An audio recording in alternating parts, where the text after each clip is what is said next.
अभी AK2 छात्रों के लिए एक बड़ी अपडेट आ रही है कि AK2 के छात्रों के फेज सेकंड का एग्जाम फॉर्म आ चुका है। जी हाँ गाइस, जो एग्जाम मार्च में कंडक्ट कराए जाने हैं उनके एग्जाम फॉर्म आ चुके हैं। तो लास्ट डेट क्या रहने वाली है, कब से कब तक आप लोग अपना एग्जाम फॉर्म भर सकते हो।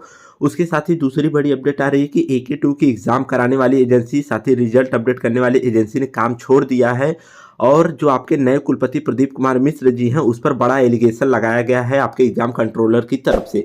तो चलिए सारी कुछ अपडेट आपको डिटेल में बताते हैं। उससे पहले चैनल पर नए हो तो चैनल को सब्सक्राइब कर लीजिए। भी ये सर्कुलर AK2 की तरफ से जारी किया गया एग्जाम फॉर्म को लेकर यहाँ पर आप लोग 3 तारीख मत देखिएगा। आज 5 जनवरी को ये सर्कुलर आया है ऑफिशियल वेबसाइट पर, जबकि ये सर्कुलर 3 तारीख को ही बना था, इसलिए 3 तारीख डाला गया है। तो यहाँ पर बोला गया है शैक्षिक सत्र 2022-23 के स्नातक एवं परास्नातक पाठ्यक्रमों में नव प्रवेशित छात्र छात्राओं के नामांकन कम परीक्षा फॉर्म के फाइनल सबमिट करने के संबंध में।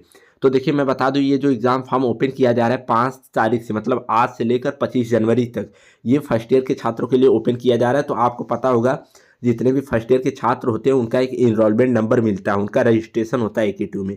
तो वो वाला प्रोसेस, उसके साथ ही उनका एग्जाम फॉर्म 5 जनवरी से लेकर 25 जनवरी के बीच में भरा जाएगा।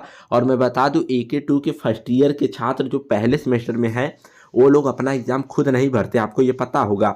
ये एग्ज़ाम फॉर्म का पोर्टल कॉलेज वालों के लिए खोला गया है, उनके लॉगिन पर खोला जाएगा और कॉलेज वाले सभी छात्रों का एग्ज़ाम फॉर्म 5 से लेकर 25 जनवरी के बीच में भर सकते हैं। तो जो सेकेंड ईयर के छात्र हैं उनका एग्ज़ाम फॉर्म अभी नहीं आया है, ये बात क्लियर रखिएगा। AK2 के सेकेंड ईयर के छात्रों का एग्ज़ाम फॉर्म नहीं आया, फर्स्ट ईयर के छात्रों का आया है। और फर्स्ट ईयर के छात्र खुद अपने से एग्ज़ाम फॉर्म नहीं भरते, पहली बार पहले सेमेस्टर में उनका एग्ज़ाम फॉर्म उनके कॉलेज द्वारा भरा जाता है। तो 5 से लेकर 25 जनवरी के बीच में फर्स्ट ईयर के छात्रों का एग्ज़ाम फॉर्म भरा जाएगा और उनका एग्ज़ाम मार्च में कंडक्ट कराया जाएगा। अब दूसरी जो बड़ी अपडेट आ रही है यहाँ पर आप लोग देख सकते हो, जो आपके कुलपति जी हैं उन पर एक बड़ा एलिगेशन लगाया गया है। यहाँ पर देख सकते हो आज के न्यूज़पेपर में आया है 5 जनवरी की डेट में, रिजल्ट प्रोसेसिंग एजेंसी का रुका भुगतान, छोड़ दिया काम, कुलपति पर नियमों की अनदेखी करने का और अनियमितता के लगे आरोप। अब देखो यहाँ पर जो आपके अभी भी नए मतलब कुलपति बनाए गए हैं प्रदीप कुमार मिश्र जी, तो इन्होंने देखो क्या बोला है। इन्होंने सफाई ये दी है कि मैंने जो भी निर्णय लिया है वह छात्र हित में लिया है और आगे भी छात्र हित में काम करेंगे। जो भी शिकायत की गई है उसका बिंदुवार जवाब राजभवन की सूचनार्थ जल्द भेज दिया जाएगा। अब देखो पूरा मैटर क्या हुआ, यहाँ पर मैं आपको पहले से ही बताता आ रहा हूँ कि AK2 में बहुत ही उथल पथल मची हुई है, बहुत ही घोटालेबाजी, सब कुछ, मतलब सब कुछ काम इतर बितर हो गया, मतलब कोई भी काम ढंग से नहीं चल रहा है। अब मैटर क्या हुआ बताऊँ आपको, ध्यान से सुनो। जो आपके एग्जाम कंट्रोलर पहले थे अनुराग त्रिपाठी जी, तो आपको पता होगा कुछ ही दिन पहले अनुराग त्रिपाठी और उनकी पूरी टीम निकाल दी गई AK2 की तरफ से, मतलब उन्होंने इस्तीफा दे दिया। और आपके HK पालीवाल जी, HK पालीवाल इस समय परीक्षा नियंत्रक है, आप लोगों को पता होगा, मैंने बताया है। तो HK पालीवाल के साथ उनकी पूरी नई टीम AK2 में आई है एग्ज़ाम के रिलेटेड चीज़ को देखने के लिए, एग्ज़ाम और रिजल्ट इन सब चीज़ों को देखने के लिए।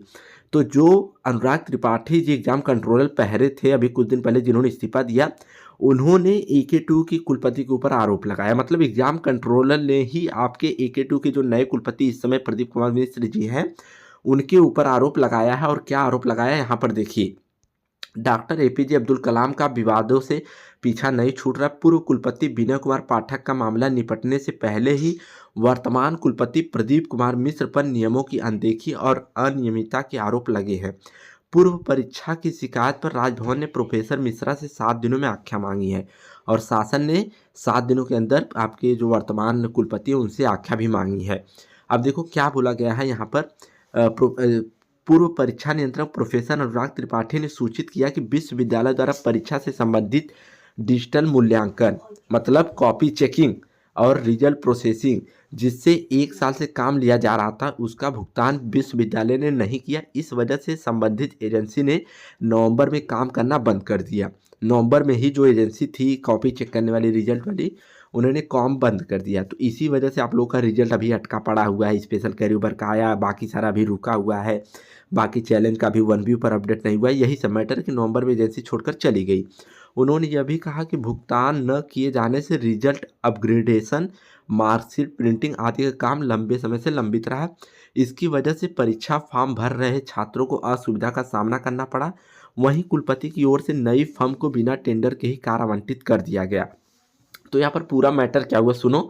अनुराग त्रिपाठी जो जो आपके पूर्व एग्जाम कंट्रोलर थे, उन्होंने वर्तमान समय में जो एके कुलपति हैं उन पर आरोप लगाया कि जो एजेंसी थी उसको ये लोग पैसा नहीं दिए, तो एजेंसी ने नवंबर में काम छोड़ दिया इनका, जिसकी वजह से रिजल्ट को लेकर कॉपी चेकिंग का प्रोसेस सब कुछ रुक गया और छात्रों को परेशानी हुई और उनको एग्ज़ाम फॉर्म भरने में भी परेशानी हुई। इस वजह से इनके ऊपर मतलब इनसे जवाब मांगा जाए। तो प्रदीप कुमार मिश्र जी जो आपके वर्तमान कुलपति हैं, इन्होंने कहा कि मैंने जो भी डिसीजन लिया छात्रों के हित में लिया। और जो अनुराग त्रिपाठी जी एग्जाम कंट्रोलर, उन्होंने ये भी कहा कि इन्होंने बिना बताए बिना कुछ किए नई एजेंसी को हायर कर लिया। तो नई एजेंसी को अब प्रदीप कुमार मिश्र जी बोल रहे हैं कि मैंने जो भी किया न बिना टेंडर पास किए एजेंसी को इन्होंने बुला लिया। प्रदीप कुमार मिश्र जी ने, जो आपके कुलपति हैं, क्यों बुलाया इन्होंने? आपको पता होगा, इन्होंने बोला कि 3 महीने के लिए हम टेम्प्रोरी कोई एजेंसी हायर करेंगे ताकि एके का जो रिजल्ट वाला काम रुका है और एग्जाम वाला काम है वो हम पूरा करा सके, जिससे सही हो सके। तो वही ये आरोप लगा रहे हैं अनुराग त्रिपाठी जी कि ये बिना प्रोसेस के ही मतलब टेम्प्रोरी कोई भी एजेंसी लेके उससे काम ले रहे हैं। जहाँ तक देखा जाए तो प्रदीप कुमार मिश्र जी भी अपनी जगह सही है, क्योंकि वो छात्र हित को देखते हुए ऐसा डिसीजन लिए और बिना टेंडर जारी की एजेंसी को हायर कर लिए ताकि किसी का रिजल्ट ना रुके और एग्जाम समय से हो सके। बाकी अब जो भी मैटर होगा आगे देखा जाएगा, पल पल की अपडेट आपको प्रोवाइड की जाएगी। तो यही कुछ मैटर था। तो चलिए आज की वीडियो में बस इतना ही, तब तक के लिए बाय बाय, टेक केयर।